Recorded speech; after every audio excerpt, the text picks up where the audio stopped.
ডাল বেটে রাখছি আর চিংড়ি মাছ এগুলো অনেক দল চিংড়ি মাছ বাটা ডাল ওগুলা ভাজা শেষ এখন নামাই এলাম দিয়ে দিলাম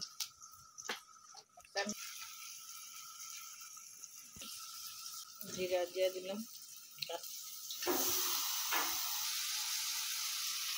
বাদাম বেটে রাখছিলাম দিলাম আদা বাটা ধনিয়ার গুঁড়া দিলাম আর আদা বাটা দিলাম চামচ হলুদের গুঁড়া দিয়ে দিলাম বাটি পানি দিয়ে দিলাম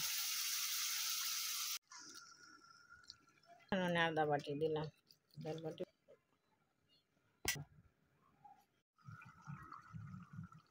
কুপ্তা বানাইলাম হয়ে গেছে এখন আমি নামাই ফেলাইব